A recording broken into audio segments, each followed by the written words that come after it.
I'm Lauren Hart, and you are watching Nasty Knuckles.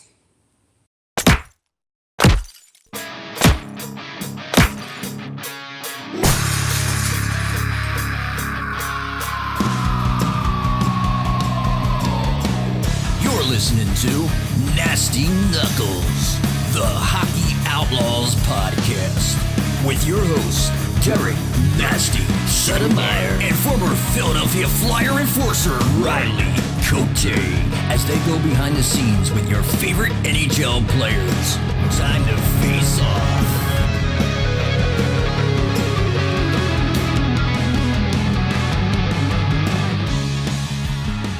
All right, welcome back. What's happening, Nasty?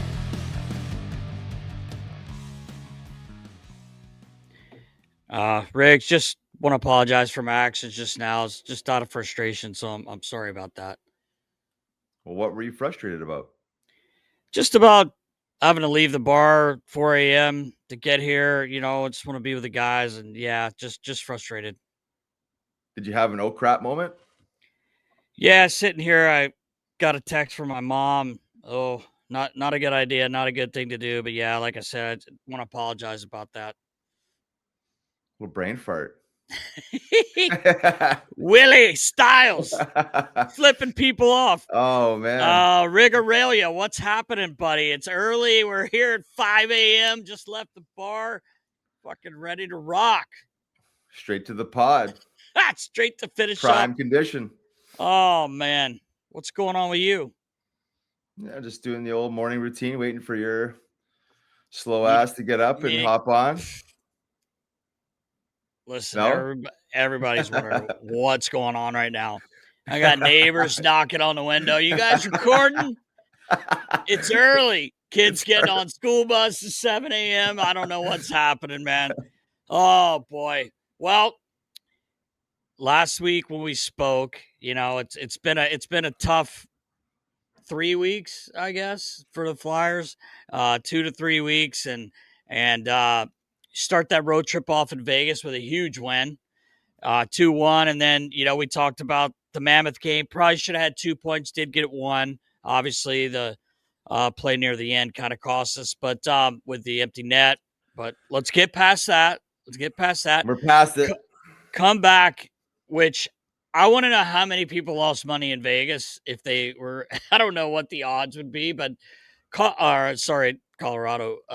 Colorado had to be heavily favored in that game, and the Flyers enter the third period of that game with a tie game, and in the back of your mind you're thinking Avs are gonna probably give a big push here. Well, the Flyers gave the big push and absolutely dominated the third period. Tip with a hat trick, just the tip.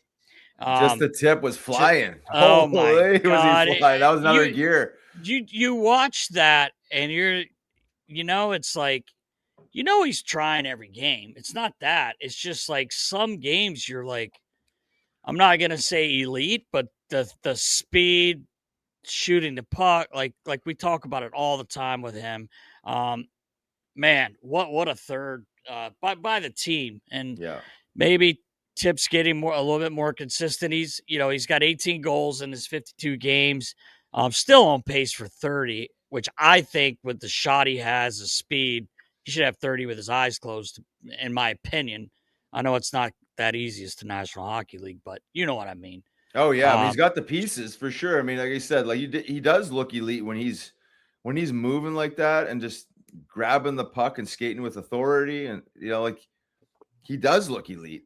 I just think like he just is not able to do that as much as he'd probably like, because it's not that easy to do, to grab the puck, in the middle of the ice and wind it up and skate through 2 or 3 guys, like those highlight reel plays. But I mean, outside the highlight reel plays, I like to see him just grab the puck and just skate it than that a little bit more. And he has been doing a better job at it, but he just has that ability. He has that power, that drive, the speed and the explosiveness to do it. It's just, can we do it more often? You think of like the speed burst that, I don't want to compare him to McDavid, but like, you know what I mean? Like he has a way to wind it up and find these holes. And, I understand it's it's not that easy, but just he has those pieces, and like you said, like when he's on, yeah, he's on. Like he's like just yeah, like just something surreal almost. yeah, yeah, for sure, man. And it was a great win. I don't think anyone expected. You wanted the 6 points, but you came home 5 out of 6, and I don't think the way things were going, a lot of people were expecting that. But needless to say, they did. And then you come home, and we've seen it happen. You've been on a team when it happens. A lot of times you come back from a road trip.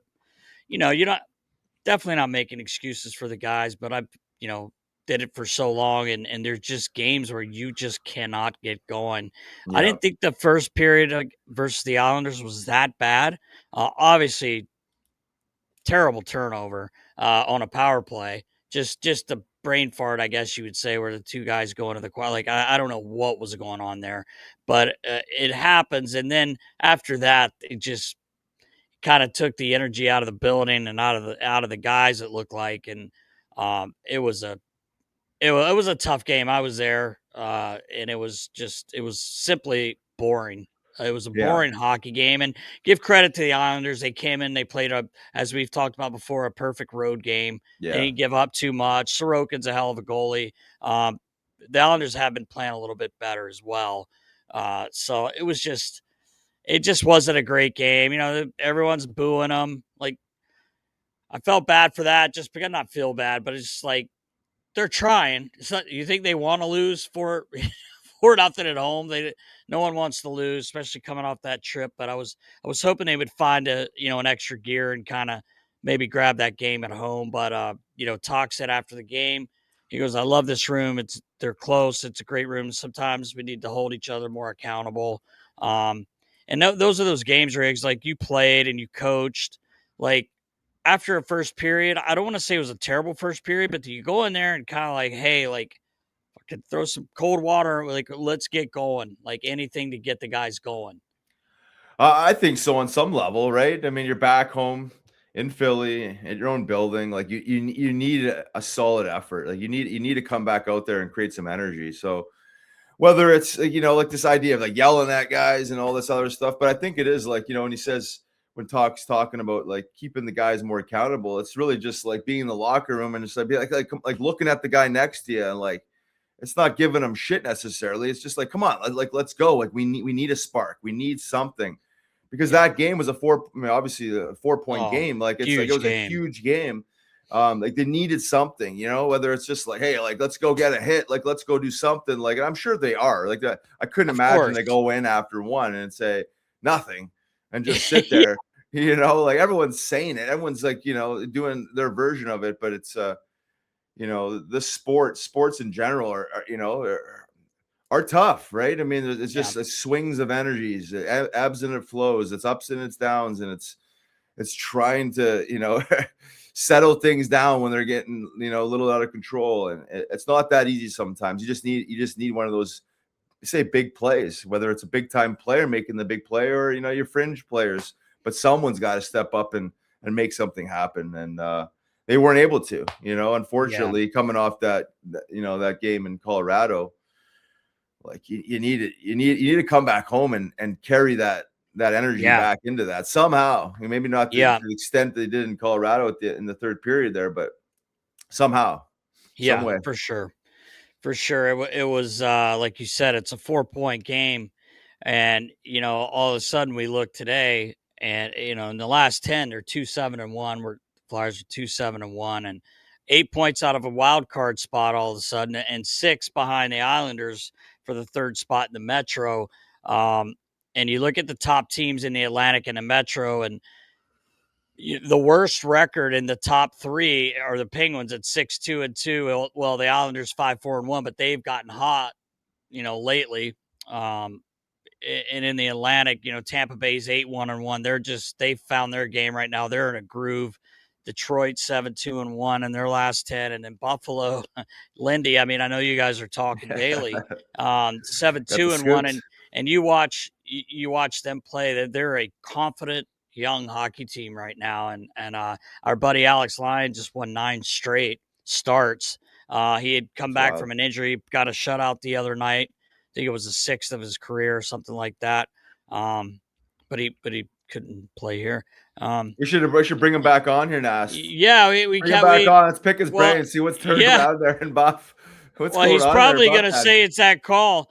You made the Lindy, but in all seriousness, tough. Well, we'll talk about the last night's game, the Blue Jackets, but a tough loss there. But we've got to put something together here before the break, so we're not really climbing the hill. Because right now, you got a hill to climb, and again, it could change within 3 games, right? Like it's so tight.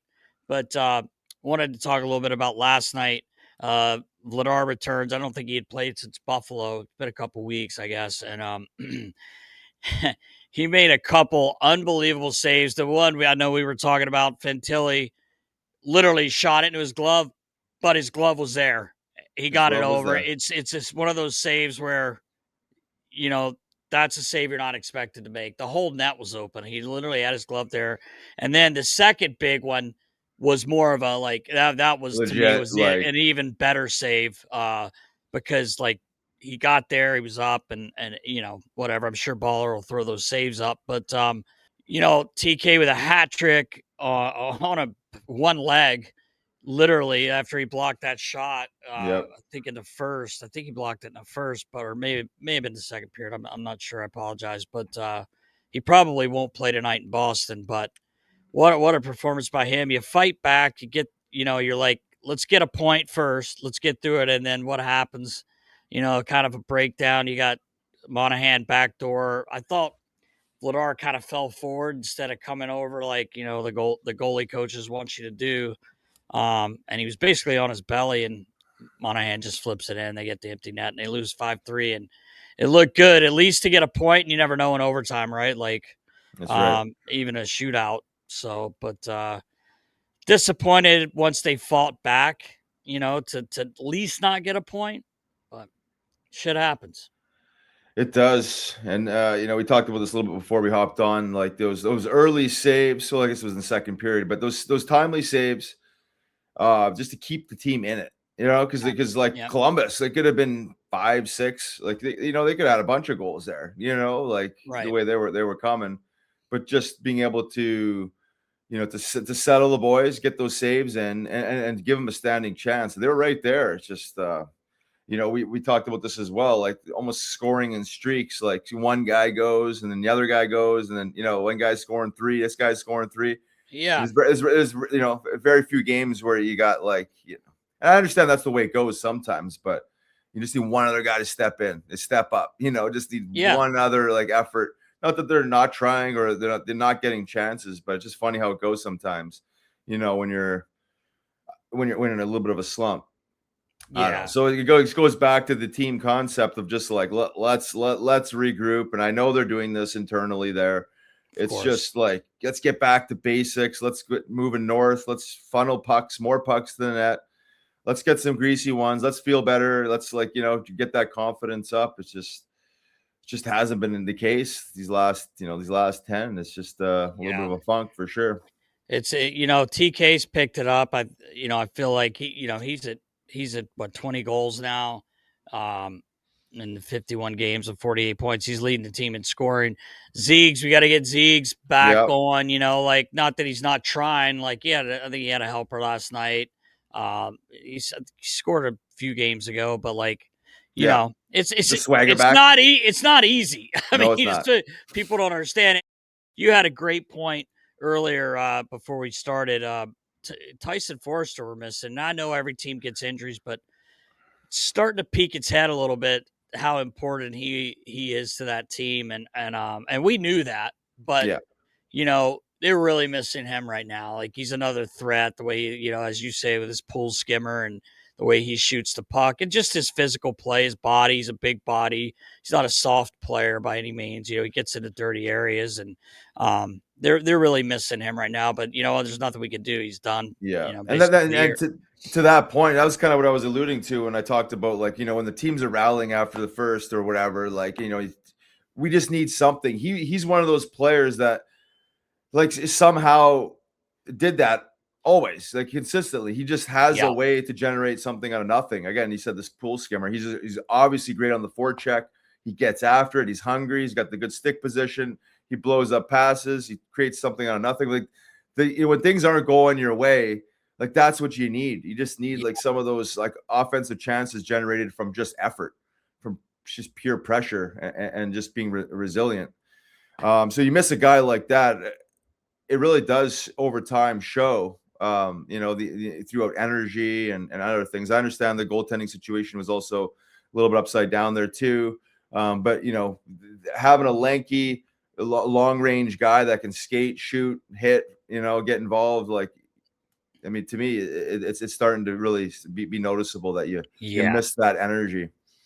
Yeah, for sure. And then, Ristolainen misses he missed 6 games. He comes back, plays against the Islanders, played 2 shifts last night, and he's hurt again. I'm not in there. I don't know what's going on. I guess they said, Talk said he fell and it's lower body. So I don't know. I don't know what we got to do to keep him healthy, but and Bubble wrap. It's bubble wrap, but it's not, we're kidding around, but No. he has been hurt quite a bit. But they've probably missed him a little bit, obviously, sure, in the lineup, but now, who knows how long he's out. And it's one of the tough things, and one of the things that too, and I like this kid, but Emil Andrae he has really struggled lately. Yeah. He was a healthy scratch last night. I don't know, man, what's going on there, but he's impressed me all year.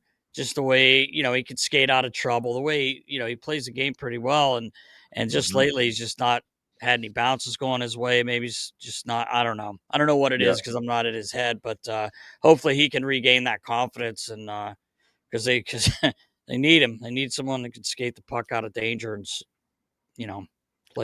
make plays like that. So. Yeah, and again, young guy going through the adversity of a season, like team adversity, personal adversity. It's just it kind of comes hand in hand sometimes. So hopefully the team could turn it, and then the individuals. It's obviously going to start with the individuals, but everyone kind of stepping up. But old Mitchie Poo's looking a little better. He has played a lot better. Like I think he's been more noticeable lately. And people are all over.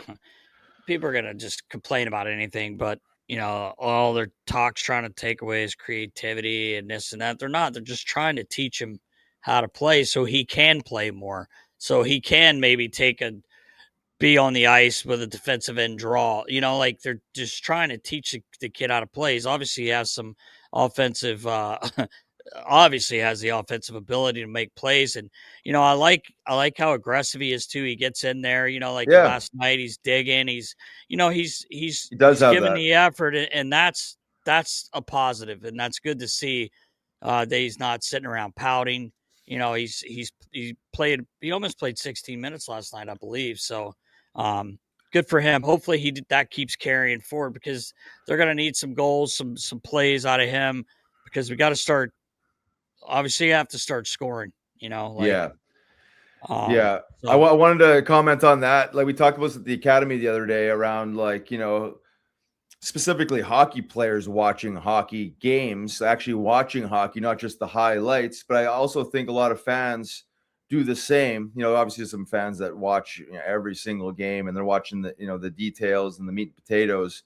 But a lot of people just watch the highlights, and it's easy to just watch the highlights and see all the sexiness, the flash and all that. Right. But generally when we do film, you rewind the clip 30 seconds, 40 seconds. And generally there is the lesson, or the main detail that we need to highlight. It's winning a puck battle. It's, forecheck and good stick. It's a little thing. It's a defensive zone breakup, like good positioning. It's something that starts and sparks the offensive zone chance. And that's what we need to be studying, whether you're the players, youth hockey players growing up, but even the fans, when we want to get critical around certain players, right? I mean, we know he's got, I'm going to talk about Michkov here now, like the offensive ability, right? Right. And everyone wants to see more of that. But I think like the only way to see more of that is to get the other side of the game sound and that foundation built so he can do more of that, because that's what's going to earn him the ice time and the confidence to be able to do that more. Everyone wants to see it. I want to see it, Yeah. But they're, having played the game and coached the game, there is a process with development, and very few guys, are like Celebrini and Stevie Y, when they first come in the league, or pick your superstar that comes in and can play both sides of the ice, and is doing those small details, and obviously doing the offensive side of things and getting the job done, scoring goals. But I think it's just going to take a little more time, for Matvei to just really buy in to how important these details are before we get the offensive chances. It's easy to turn it on. We all love playing pond hockey. I love getting the puck, playing men's league, and like, oh yeah, here we go. Yeah. But I also still in men's league am back checking through the middle of the ice and trying to, actually play hockey so I can have the puck more, right? You got to do the things to get the puck back. So you can go enjoy the game on the offensive side of things. So I'll shut up now. But I just think that the average fan, and just like hockey fan in general, needs to really focus more on the small details of the game, as it pertains to, say, like Michkov in this case here, because those are the very things that will get you the thing that you want, which is having Michkov have more ice time, scoring more goals, making more highlight reel plays so he can have the excitement around it. But there's a foundation that needs to be built, and it takes time for some of these guys. It does, because you're, especially a guy like him, he's maybe wasn't, I don't want to say wasn't held accountable when he was playing in the KHL, but like he was so productive that sometimes you can, get away with more. But in this league, you cannot. You have to, unless you're a guy that's putting up 115 points. Well, that's it. Yeah. But at the same time, when it comes crunch time in the playoffs, it's a lot harder. And the better you are defensively, the better your team has a chance of winning. Right. But you brought up Celebrini just quickly. I've been watching a lot of their games. This kid's unbelievable, man. Yes, he really is. I mean, Mr. Obvious here, but my God, is he fun to watch. That team, they're young. I was watching them the other night. I can't remember who they played, but they were on the road, and God, were they fun to watch, man. Yeah. Will Smith. I mean, just what a team. Did you see that face-off the other day? I forget who it was against. It was a couple days ago. I believe it was at center ice. Wherever it was, doesn't matter. He gets kind of clinched up. They both get tied up. The stick blades get tied up. He goes down with the knob of his stick and wins the puck back with the knob of his stick. Like to think of that, in engagement. Yeah, and not even just like try to do it. Like the knob was so perfectly centered on the puck that it just won it back cleanly. Oh my God. Kid's so good, man. It's ridiculous how good he is. Speaking of great players, elite players, Patrick Kane earlier in the month scored his 500th goal. It's about the fifth American to ever do so. And then the other night he tied with an assist, tied Mike Modano for the most points among U.S.-born skaters. So I have a feeling he'll probably break it next game, the way he's playing and the way the team's playing. So I want to shoot out a congratulations to my guy, Kaner. Love him, man. Just such a good dude, man. And what a player. Still just coming across the blue line, just floats his hands. Like we've talked about it a million times. Love the guy. It's fun to watch, man. And the Red Wings are a fun team to watch right now as well. Oh yeah. I do. Yeah. I got a little inside scoop. Everybody's been talking about the cut on Craig Berube's head, and right away, of course, I shoot him a text. It was a game day, but him and Lotz got into it. Yeah, that's exactly what I thought. Oh man, no, like he was actually an accident in there. He's doing the press, and I said, "Good God, man!" Like against the bar, it came down and got him. But I said, "Did it peel your forehead?"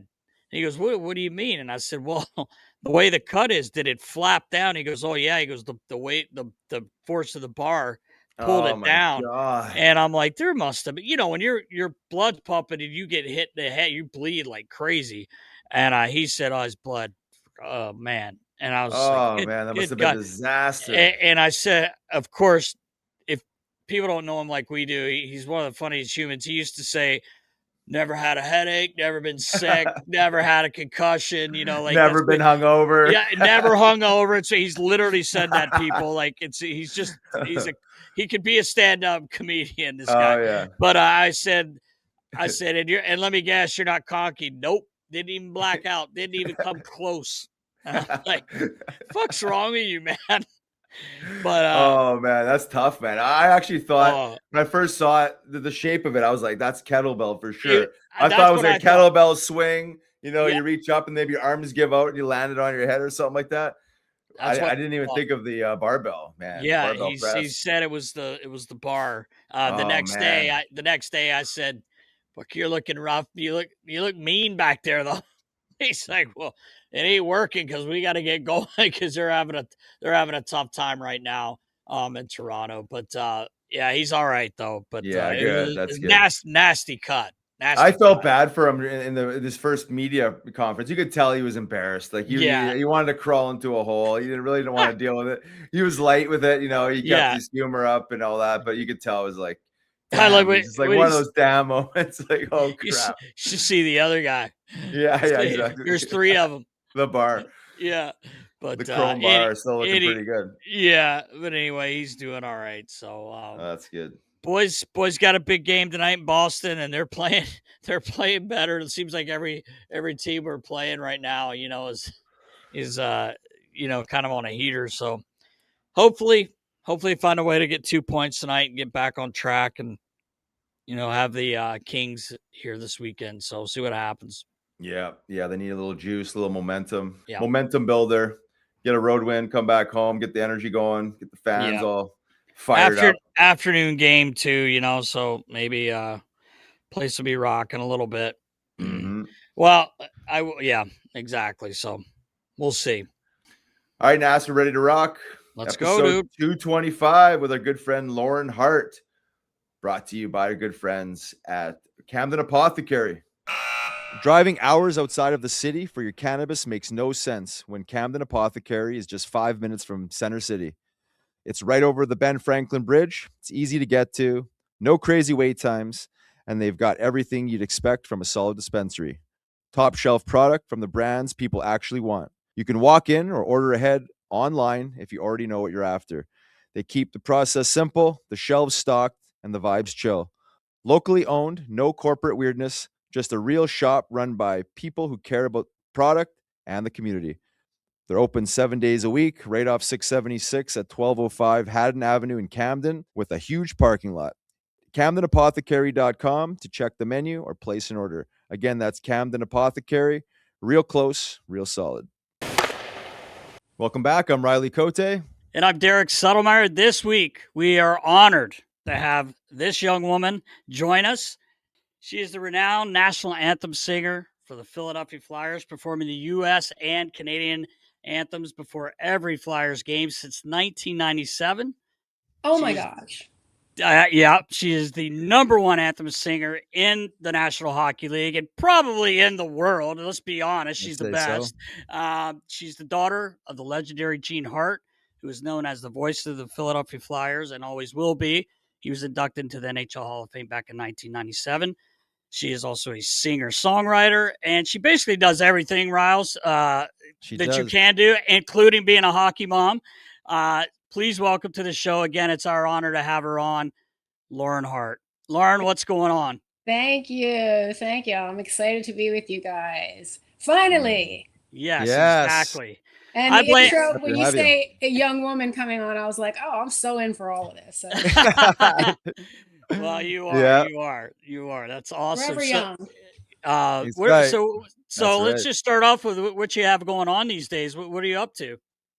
Well, besides Flyers game, writing a new album. A lot of people ask me, do I know more songs than Oh Canada and Oh Say Can You See? And yes, I do. I do music full time, and I've been making records since I was out of high school, I guess, and traveling, and did mostly that before I sort of joined the team, and still play. But right now I'm in the middle of writing a new project and recording, and then, when this better weather comes along and hockey kind of slows down, then I'll be out and playing and doing shows. So that's kind of year round for me. Nice. That's also, And following my kid who plays hockey. yeah. As you know, That's a full-time job in itself. It How's Beck is. doing this year? How's he doing this year? He's doing well. You know, it's funny because I grew up with this sport. I've watched it my whole life. I had no idea what hockey was until I had a kid who played hockey. It's just a whole different thing, and I've learned so much by watching what he does. So it's kind of cool. I've learned so much more about the game, and I understand the players more. I understand what they go through. You know, because growing up there, you know, I originally saw the players as these stars, and you know, you have these wide eyes and these celebrity players, and then you kind of get to be peers. You know, you get to know people, and you grow up, and you're their age, and then when you become a parent, I really see all the athletes in such a different way, and it's really interesting, and it's really cool because you recognize what it takes for them to get there and what they've done and how what they've put into doing what they do. And it's very like, you know, I wanted to be a rock star when I was a kid. So it's very much similar that you're, you know, working your whole life towards this one goal. And, you know, a lot of times kids know what they want really, really young. So I always knew I wanted to be in music. So it's really interesting for me to be a hockey mom. And it's just brought a whole new thing to me when I watch the games and when I go out there and I see these guys lining up, just what it's like. It's all like brand new to me now. Again. Yeah, that's super cool. Yeah. It is. Go ahead, Ross. I was just going to say, it kind of brings it full circle, like from a different perspective. And you mentioned, you know, you wanted to be a rock star growing up. Like one of the things we wanted to talk to you about was just mindset in general as a high level performer, but just like, you know, that type of thinking that, you know, as early as I could remember, you know, I was thinking of playing the NHL, and I was imagining like the same thing for you. Like when you started singing, like you can just have this vision. But maybe just talk about like the mindset that goes into that. And now you're seeing it like a young hockey player's mindset, you know, and how it's cultivated each and every day, and how much he loves it and dedicates his time to it and all that, to his craft. Yeah, I so relate to him in that way because, you know, when I was younger, and I'm not, you know, a kid, but I'm talking teens, 20s, you know, if I didn't do music, I felt like, what am I? I didn't feel like, you know, I didn't see myself as anything but that. And, you know, I see my kid, if he doesn't do hockey, he's like, who am I? He's just driven and obsessed to do it. You know, I think it's so cool to watch. And, you know, from our standpoint, or from my standpoint, you know, I'm just like, just go as hard as you can and play as long as you can. And where that leads you is where that leads you. You know, for me now at this point in my career, I can see it in a different light, because it really is just doing the thing you love for as long as you can and being involved in it and making that part of your world. But that takes time to get there. So when these guys are young, like this is it. And, you know, I remember saying to my mom when I was young, I'm like, I'm going to die if I don't get this part. I'm going to, you know, I won't make it. You know? So I really relate to, you know, the young kids going out there, and that's their heart and soul. And sometimes it's hard when you know exactly what you want when you're young. Sometimes that makes it harder because it's such a journey, but it's also really a gift, you know, because so many people don't know what they want to do, and they go to college and they're like, I don't know what I want to do, you know, so it is a gift. It's hard to carry that. It is hard to carry it for a long time. And I think especially for athletes, because, you know, as a singer, I can take my guitar and go in a subway and play and put a hat out, you know, but for hockey, it's very, you know, it's limited. You either do this and you have this pathway, or, you know, it's not like you can work weddings and stuff. You have to get out there and get on the ice. So I think it's much a different kind of intensity, but it's at the same time, I really relate to it. I see a lot of similarities, a lot of same things. It's funny because I was fortunate enough, obviously, to work with the Flyers for 26 years, doing the equipment. And so my son, if I was still there, you know, he probably wouldn't be playing, right? Because I just wouldn't have that time. And it's my most favorite thing I've ever been able to do in my life the last, 5 years is Yeah. follow him around and play. He's a 2014, but it's funny the anxiety I have because he's a goalie. I don't know if you know that, Lauren, Oh, but he's I a do know. goalie, and it's just, man, I'm like trying to be calm and cool, and he is. He does nothing. Well, Riley can tell you he's a mess. He's calmer than you He are. gets it from Sudsy. He gets it from my dad. I think it's craziness, but no, I'm kidding. But you're right. It's so cool to watch them, and that's all he wants to do is play hockey and be at the rink. Like he wants to get to the rink 2.5 hours early, and I'm like, dude, I Yeah. got to work, bro. Yeah. Like, but he's just like he's like right now. He just stuck his head out here a minute ago and was like Yeah. practice till 6:30, man. Relax. Yeah. But And it's so cool that you grew up in hockey, obviously, yeah. and then now you have your son that's playing. It's really Yeah. cool. Yeah. So even just to go to the games, my mom took me when I was a kid, since I was born, would, tag me along to games and stuff. And so to take my own kids to the game, it's just such a great thing. It's the coolest thing to share.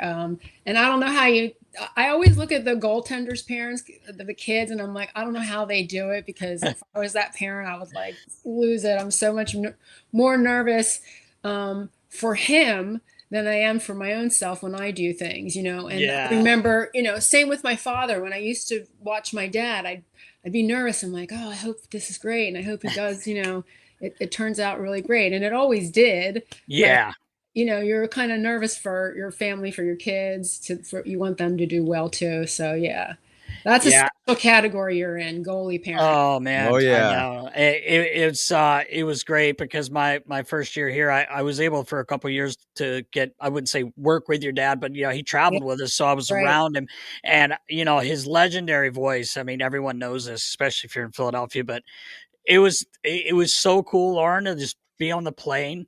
Oh yeah. And hear him Hear it? talking just about anything else, Yeah, right. and you're just like, fuck, that's Gene Hart, man. Yeah. Like it's so cool, and he's just talking to you, just sit down, he'd land somewhere, go to the bar, and have a couple snacks for everybody, went out to dinner, have a drink, and he's just talking, and you could even see people like looking over. I know this guy's voice, and Yeah. obviously knew who he was. He was, he was the best. But Yeah. it's so cool. It really is. And you know what it's like to grow up around hockey and to have a dad that's in the world and everything. So yeah, really, really great memories. And, it's the main reason that I'm where I'm at, that I'm still part of it, that I still, every year make sure I block that time out, that I'm going to do these games. And, it's just been a real like gift. And that came from him, obviously, he passed it on for me. So yeah. Can you expand on that? It's I think of like this energy of enthusiasm when when the way you describe like the excitement, like you watched your father bring that, you're talking about like Beck and these young kids bring that level of excitement. Could you talk to like, again, just kind of building off that, the importance of that when you talk about pursuing that energy and riding that out? Because I think a lot of people miss that. And then whether they lose the excitement and they still do it, that's one thing, or they don't ride out the excitement as long as they should, and give up, maybe talk to that. Well, it's just, it's for me, if I didn't absolutely love it, I wouldn't do it, Right. And for all the times that I've been out there, I'm like horrified to go out again, because it's just, the energy is still really there. It's really exciting. So I think in general, you have to love what you're doing. You have to love what it is in the world that you're in. And that's a conscious choice. That's something that just doesn't happen. You get a feel for things, but that's a choice that you make, to surround yourself with, good people and people who kind of promote the kind of things that you're feeling, to be around like-minded people. I'll take it really, really deep here. With my dad, I got invited to sing when he went into the Hall of Fame. And I was coming for one night and he was going to walk me out, and they were honoring him at the building. And I said, sure, yeah, I'll be there. I'll come.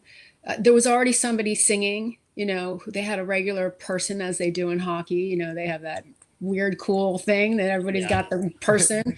And I came off the ice that night, and they're like, "Hey, do you want to come to every game?" And I really wanted to be around my family, so I had been living in LA, and I moved back, and I was like, "Sure, I'll do this." And my dad wasn't around real long. He was around for a couple more years before he passed away. And it was right after he did that I had my own health issues. Yeah.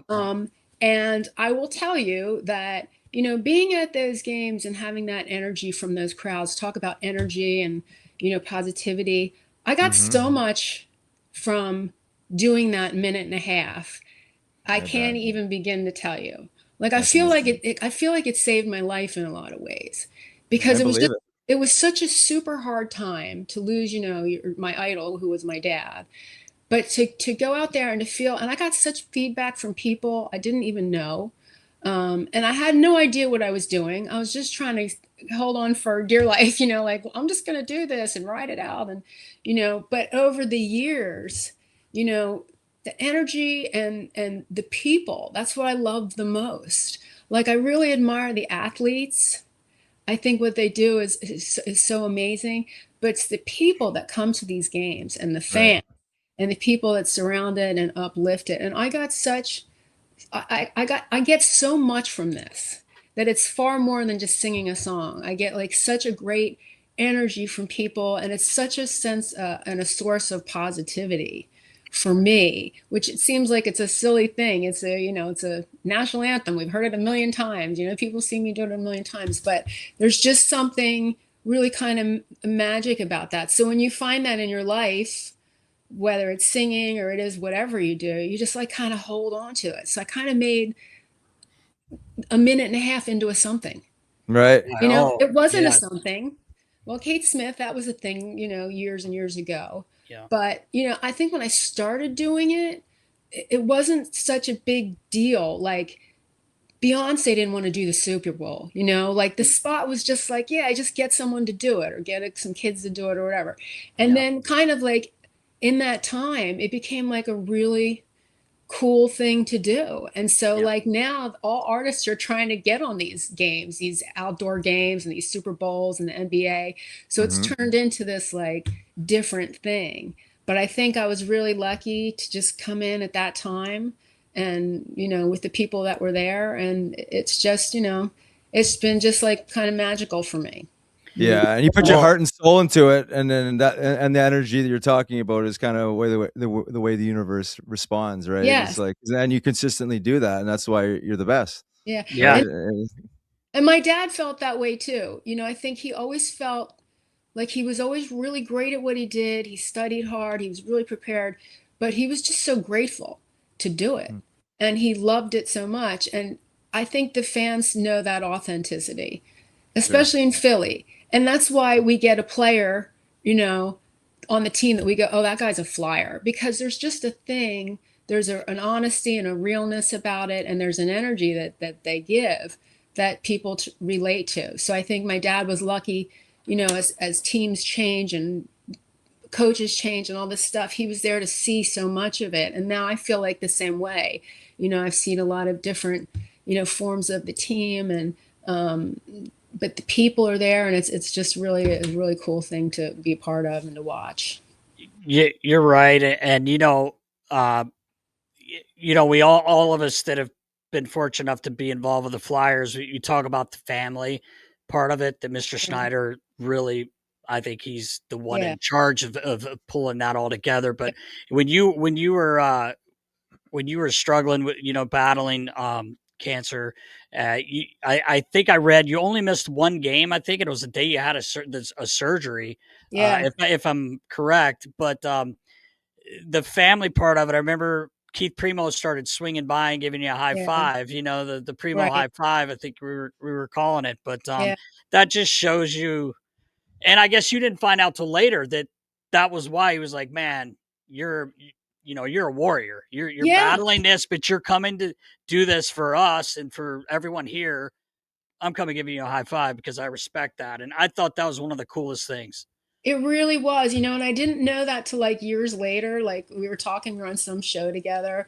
Um, Always was a Keith Primo fan, but I was just out there singing one day and he comes cruising in. And I'm like, oh, I guess I'm supposed to give him a high five. I was like, oh, that's so cool. I love that.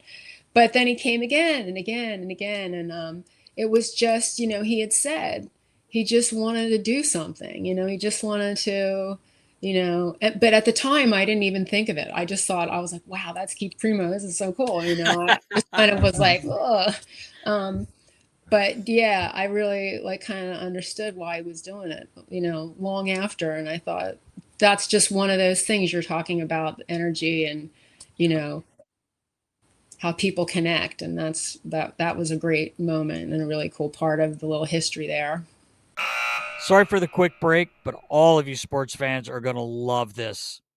Riggs, I'm not sure if I told you or not, but GT Wholesale just moved to Haddonfield, New Jersey. They've been around since the 90s, which we know as the East Coast distributor for Rydell Sports, bringing you the official NFL helmets and college football helmets. But that's not all, is it, Nast? No, it is not, buddy. They actually have tons of things on their website. They have tons of NHL hockey pucks, a whole lot more for sports fans everywhere. A lot of our buddies are going on there, checking it out. It's unbelievable. Check out gt-wholesale.com and do not forget to use coupon code NASTY for 15% off of your order. Again, it's gt-wholesale.com. Unbelievable website, so easy to use, and the stuff's amazing. I got a question for you about music. I love music, and I did see a video of you playing guitar.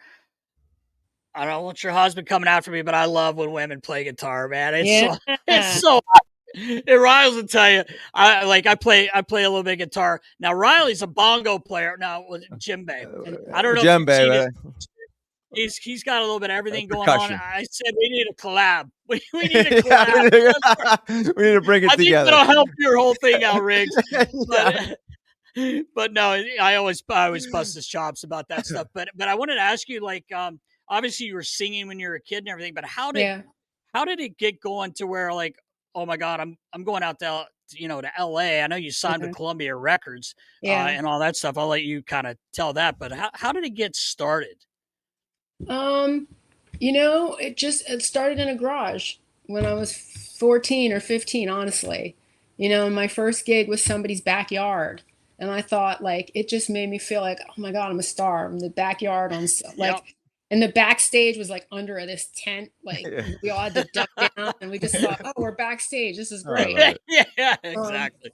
And we were singing cover songs. I can't remember, like Journey or Heart or Aerosmith or something.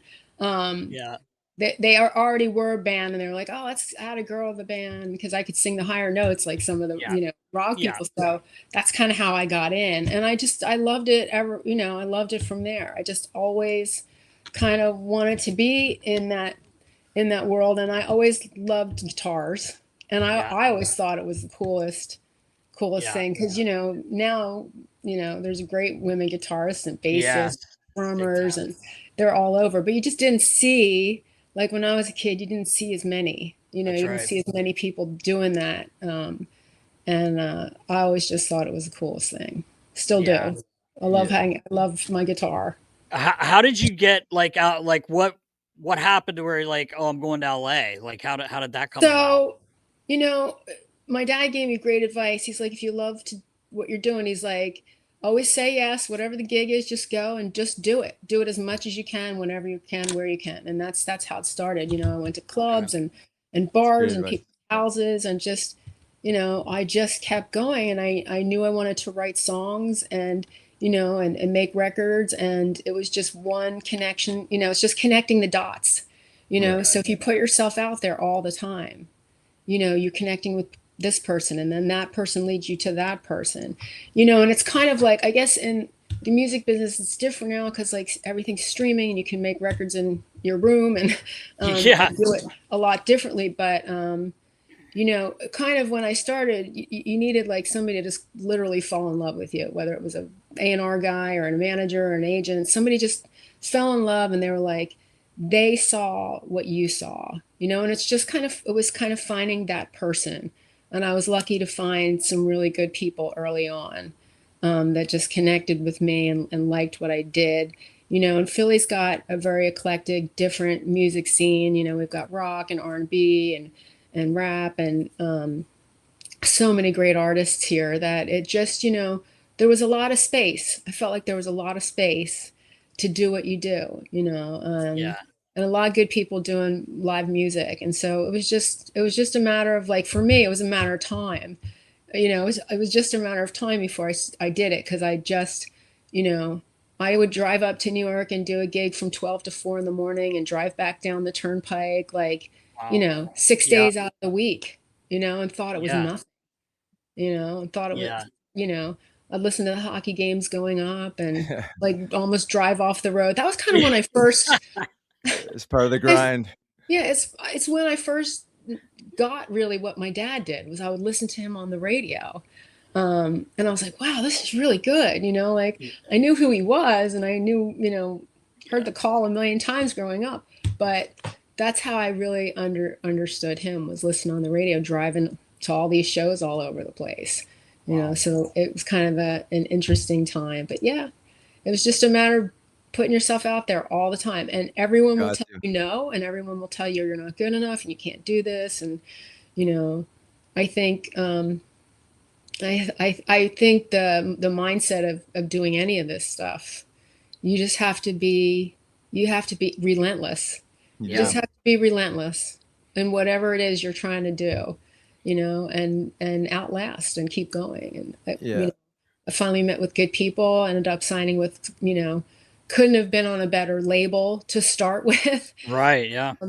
And lived all over and got to travel and do great things. And just, I feel really lucky. I got, I didn't get exactly everything I wanted, but I got a lot of it. I got most of it, and if anything had been different, I wouldn't have had the life that I have. So it all kind of falls into place as it should. Yeah, I think I read, or I may have seen you talking to someone about it, but like, I thought it was really cool. Like I said, I'm like so into music, and yeah, I saw like where you recorded, maybe right when you first got out there with Columbia, like with Tom Petty, Red Hot Chili Peppers, Johnny Cash. Like, were you just like, what the hell is going on? I was out of my mind. Yeah, like we recorded in this studio where Nirvana had recorded. Like, it's just a really famous studio, and like when there were three different rooms, and we were kind of in lockdown there for a long time, which would never happen now. But at the time, I was like, oh, you got a record deal, go do this. So I was there. So the other two rooms would always change, and the Chili Peppers were in there. I was in there when they did Roller Coaster with the kazoos. Come on. Dude, I was in there watching them do that. Super cool. I was Johnny Cash and June Carter Cash were in the room, next to us, and they couldn't have been sweeter and kinder. And then Tom Petty and his whole band, and I would go over there to sneak in to look at the guitars, because they had walls of guitars, and I thought that was really neat. And I in between, they had given me this, like, it was a GoPed, like a skateboard with a little gasoline, and like, so I would ride. I'd go out and take breaks, and I'd ride around the area. And I thought I was just going to be a smart ass one day. And I'm like, I'm going to ride right in the front door and right into the studio. And so I do this, I get in, I go in the front door, and like, I panic, and I like, the thing flips out, but instead of hitting the brake or getting off, I was hitting the throttle. So this thing's like swinging all around, and like Eddie runs out and his whole band and Mike, and I was just like, oh my, I was gonna die so bad. There's like smoke. I filled the entire place with smoke. Oh, quite the scene. And I was just like, oh, I'm over. I'm just. Good thing there's no cell phones back then. Oh my, that would have been. You would have seen that millions and millions of times. We've gone viral. Viral. It was just one of those dingbat moments, like, when you're young, you're just like, wouldn't it be cool if I just a little, and it was not cool. But they were all staring at me like kind of horrified, and I was like shrinking into myself, and all of a sudden everyone bust out laughing, and I was like, oh my God.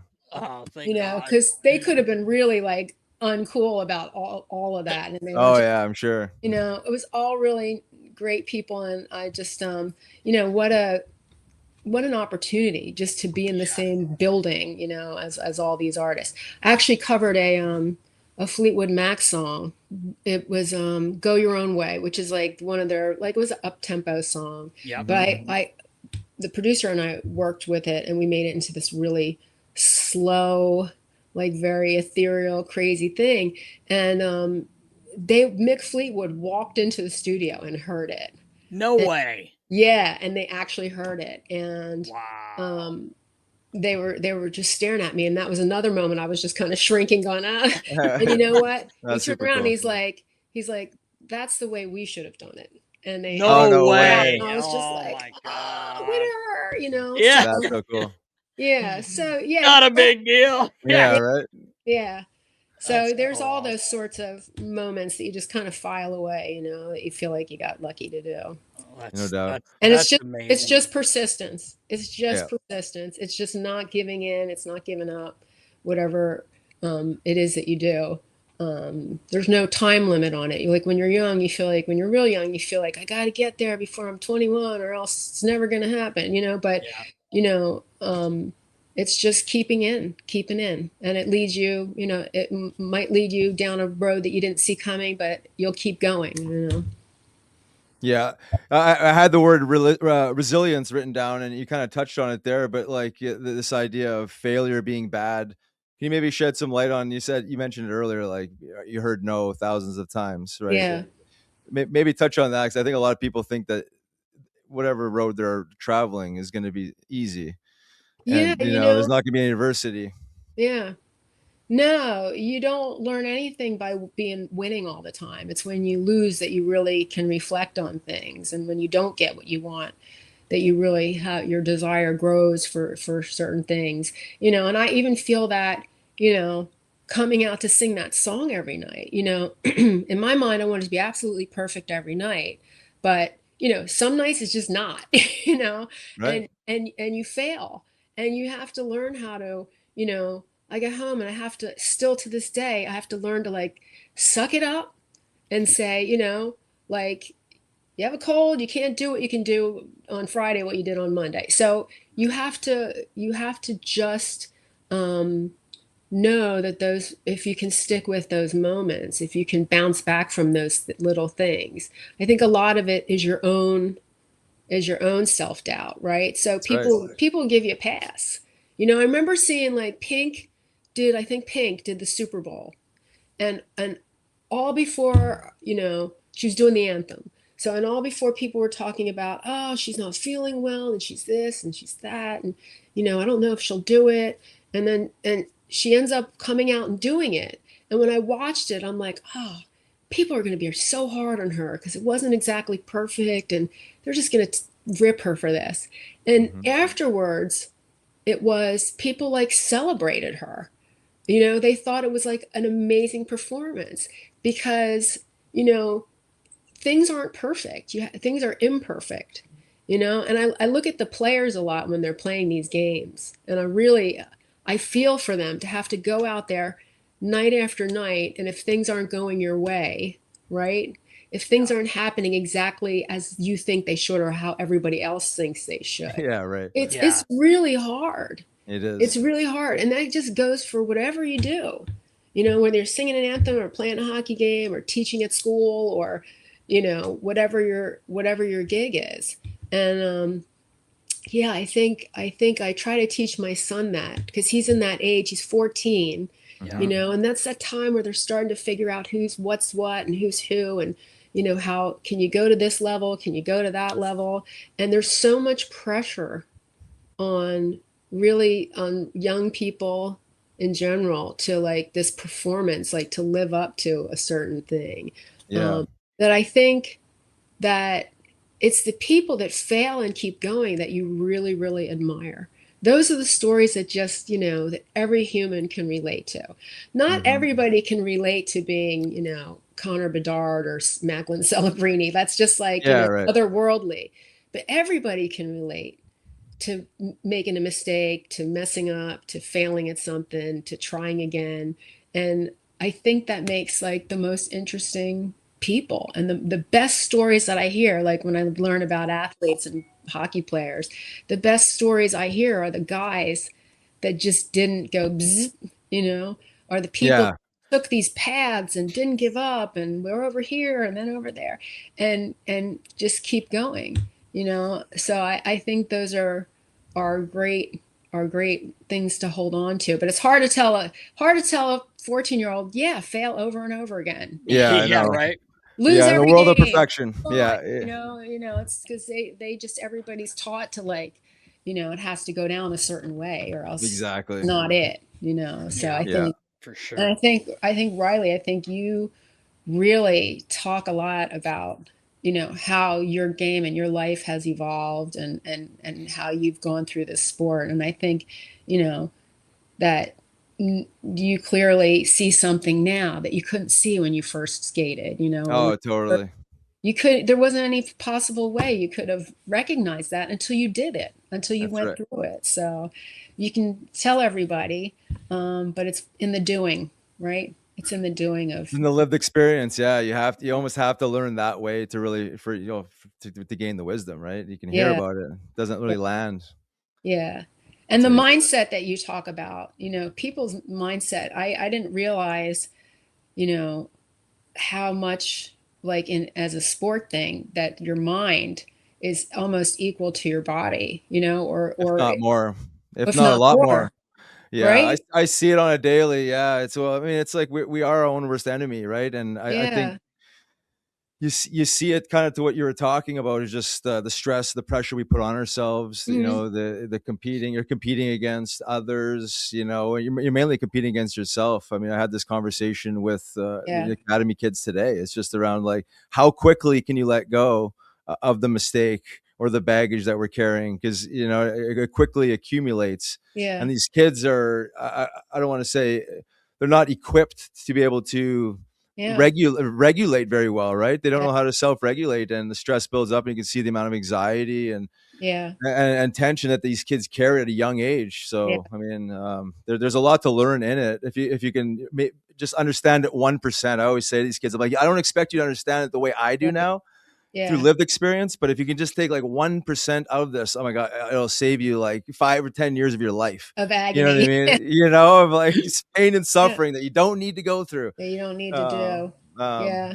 have that So, pain and suffering somewhere else, more yeah. evolved pain and suffering. Right. Because there's plenty of it to be had, right? There's Yeah, plenty of that to exactly. be had. Spread that around. But, that's why I try to tell my kids, to just have the moments, take That's those it. moments and like, it's just a moment, if you're thinking about the past, it's over. If you're thinking about the future, that's anxiety. I'm like, just That's it. try to be, in that moment. But, I still practice that. And I still don't get it right because I come home and I was like, God, I sucked tonight.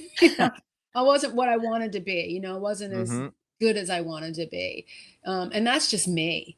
Because somebody will be like, what do you mean? I'll be like, no, I didn't do this. And I'll usually go that way. And I didn't do that. And, it is yourself. I think it's your own worst enemy a lot of time on those things. Yeah, and it's. Oh, go ahead, Nest. Not that I was going to ask her a silly question. I was going to just because I was going to ask about Beck. Does he have any like superstitions? Like, Oh God. Okay, he does. I unpack wanted, because the reason I asked is because Elvis never really had until this year. Now it's like all these things, and I know where he gets it from me and my mom because I Was it was like also a that. goalie, Nast? He is a Yeah. goalie, but I was like, for a while, I'm like, he doesn't really have any. Now it's like Yeah. certain head, like he's got 10 of the same headbands in his mask, but there's just one. Yeah. He marked it, and that's got to be the game. Just all Yeah. these few little things. Now I'm just gonna ask you if you have to deal. Mom, make sure this is here or whatever. Yeah. No, he's got way too many. I can't even list them. But the one that annoys me the most is that he puts his shorts on after he puts his skates on. So that kid has stuck those blades through so many shorts. I'm like, dude, put your Oh shorts yeah. on first and then but he's Yeah. there. He is trying to stick that hockey skate. And Yeah. he's like, he wears a big size skate for his age. So he's Yeah. trying to shove this hockey skate through those shorts, and I'm like, and I'm watching him tear, you know, and he's had certain things he's had to go to, and I have this industrial, like, he's so tense with it, you know, and like, you know, I'll have it all sewed up, and I'm not like handy so much like that, but I've been fixing it. I've fixed so many shorts. I'm like, can you get a different, like, superstition, do it a different way? I can't tell you how many times, Lauren, I had to fix. Like, I remember when we got Wayne Simmons from LA, and he had been, you know, he gets into town and he's practiced a few times, and I'm hanging his pants up, and there's rips all in him, and I knew what it was. I'd seen it, and I'm like, Simmer, put your skate guards on if you're gonna put your pants on, you know, after you put your skates on. So I would always have to remind him, because that exact thing. And I fixed so many pair of pants, you know, in the locker, having to stitch them up, like you said. That's great. Well, I didn't know that about him, so I'm gonna have to tell. You have to see that he did the same thing. He did. So, all right, so a grown man did that too. So yes, exactly. There's probably several. He wasn't the only one. Yeah, right. The only one.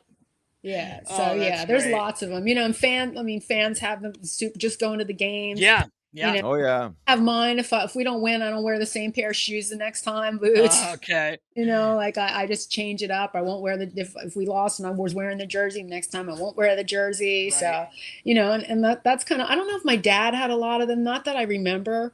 But I know Ed Snyder had a bunch of them, and like, we would go to games, you know, he was always really well dressed and like, you know, suit and the whole thing. He was always looking good, you know, but he would always laugh, like if we'd go to a game away or something like that. He would open up and he'd have this dirty old t-shirt of a Stanley Cup champions t-shirt was under there that he would wear, and he'd always smile and laugh and think it's so cool. But he, you know, he was like, if we ate at a certain place, we had to eat at the same place again. And, you know, if we lost, you're off the plane, can't come. Now the next person has to come. So like, yeah, that runs deep. I guess it's all sports, but I think maybe hockey especially, right? Yeah, it seems to be. I've noticed it a lot more in hockey than other sports. But like you said, it's probably in everything. Yeah. And you brought up Mr. Snyder, and I was going to say, one of the coolest things, I remember when you FaceTimed while you did the anthem. Yeah. And we actually clinched that day. It was against the Penguins, if I'm not mistaken. And I was going to ask you, that was awesome, by the way. But what's one of your you probably have a few, maybe not just one sticks out, but like some of your favorite times where you got to do it. I know you've done outdoor games. I thought it was really cool in 19 when you were in between both teams as they were lined up.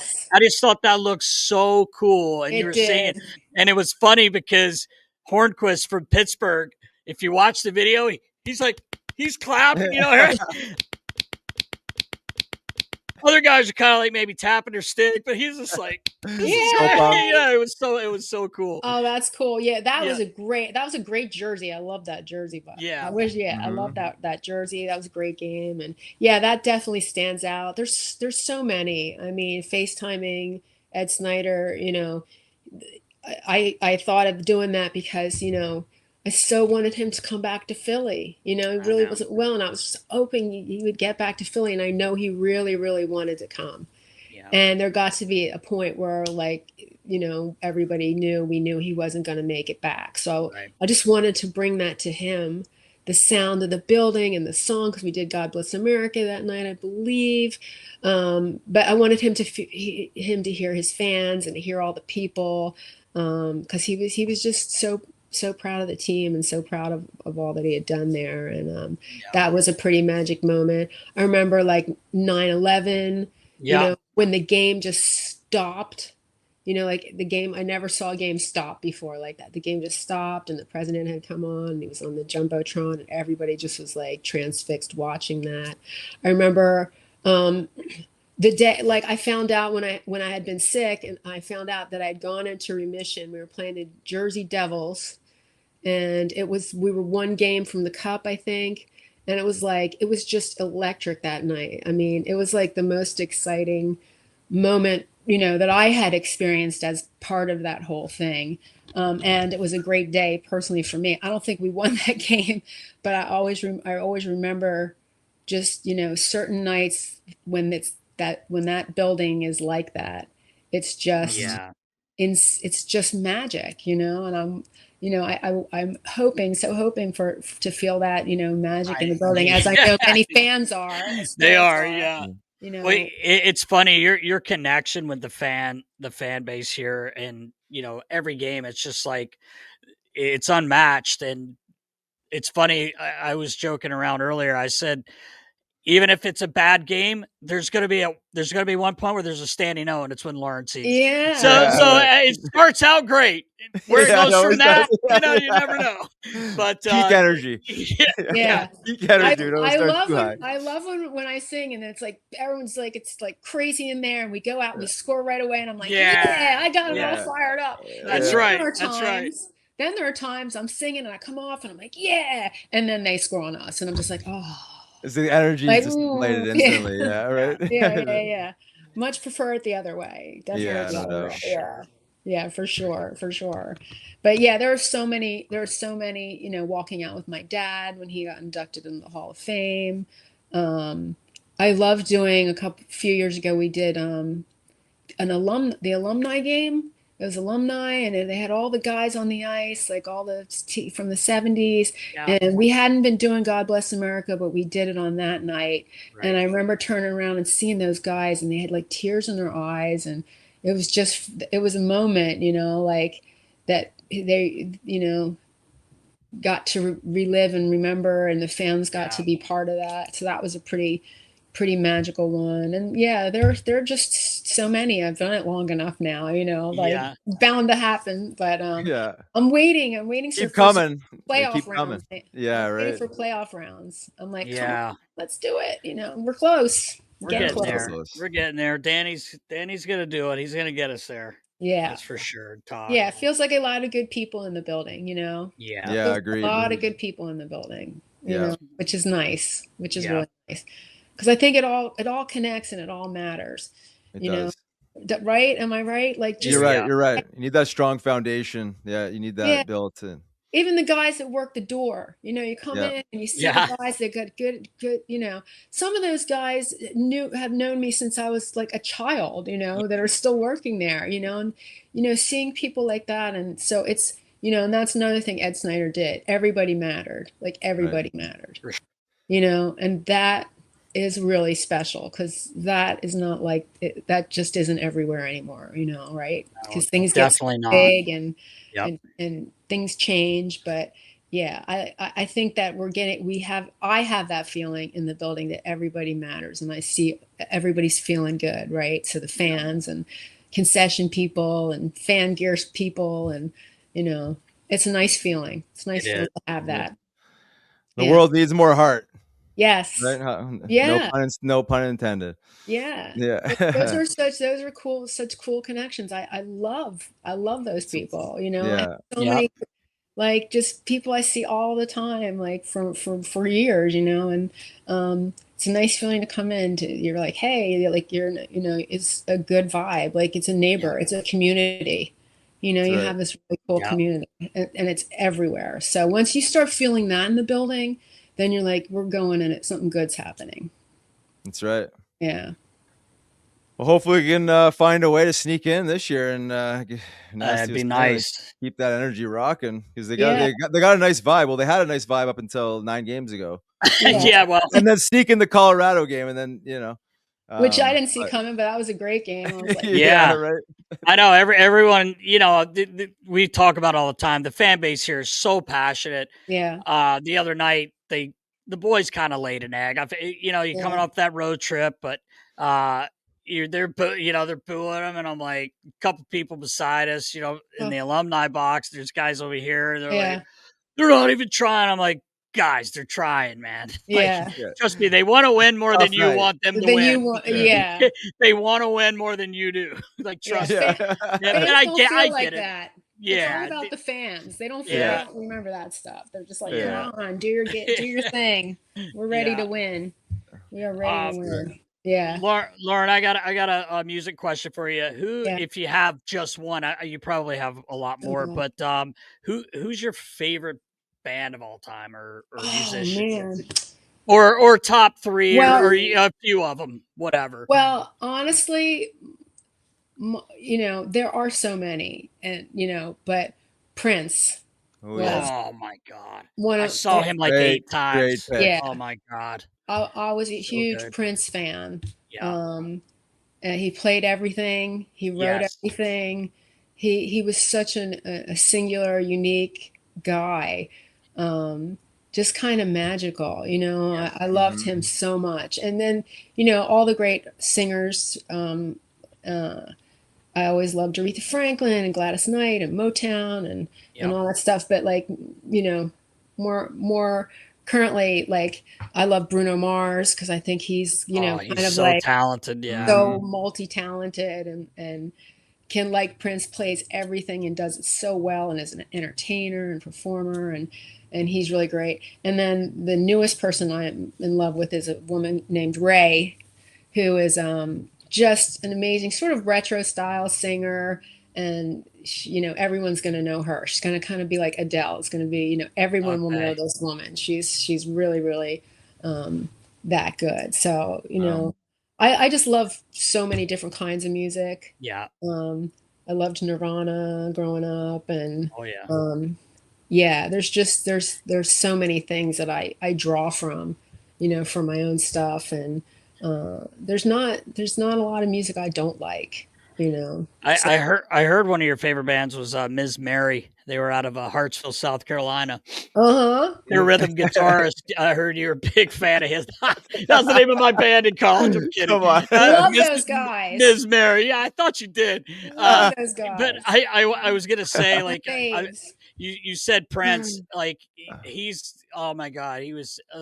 That was my first real concert. I went with my grandmother to see Tony Orlando and Dawn, like when I was like 7. You know, that was my first concert. But then my first real concert was the Purple Rain tour.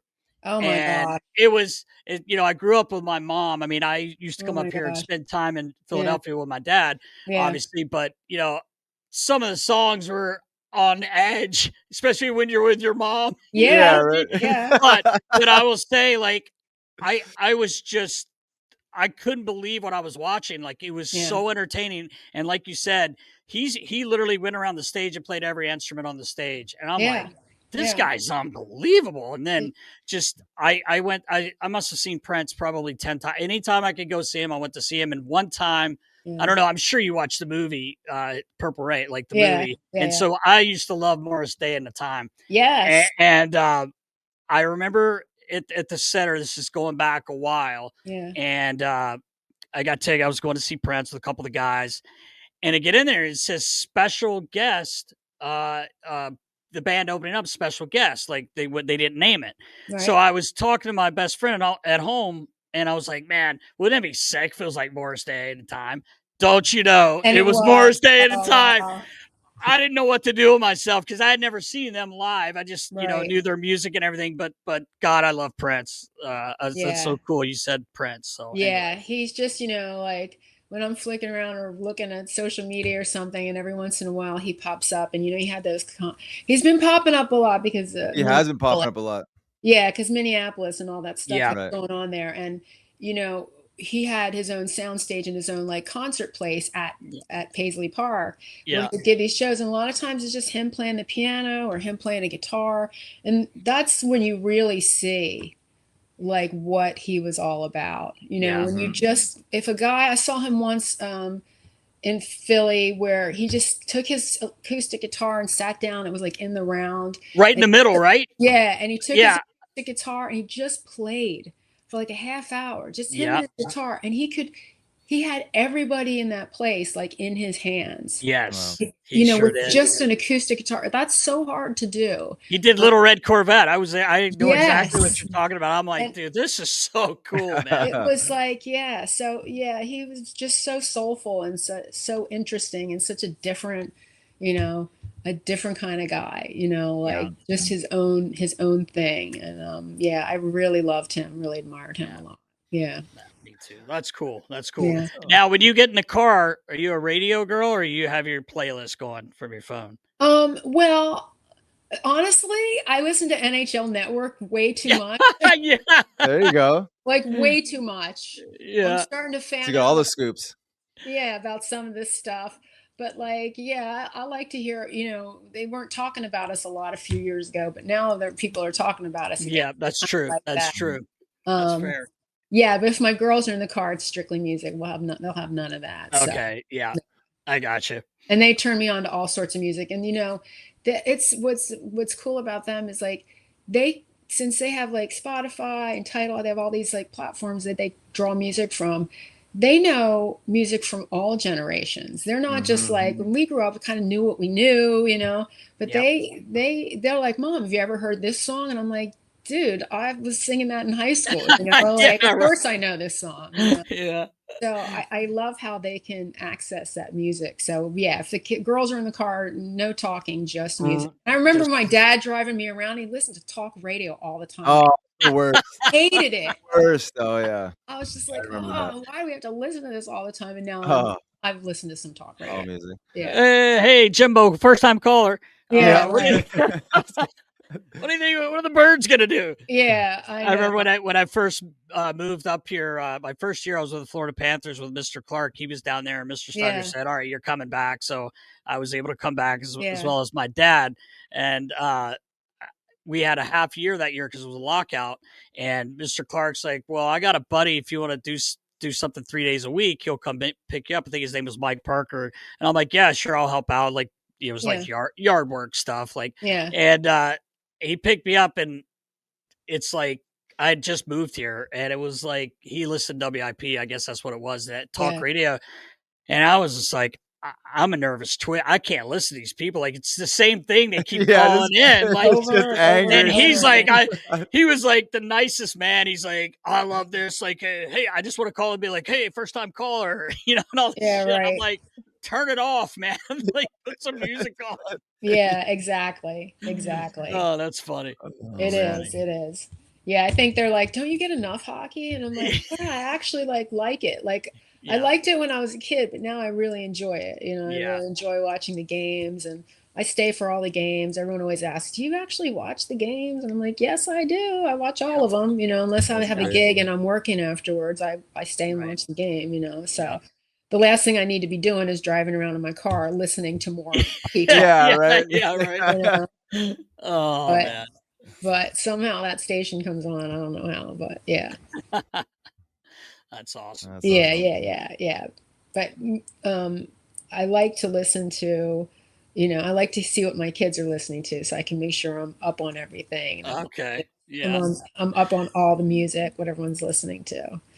It's easy to just go down a rabbit hole in there and just be listening to one thing or anything. Yeah. So I like still listening to finding new things. I love like that you can find, Oh yeah, it's all out there.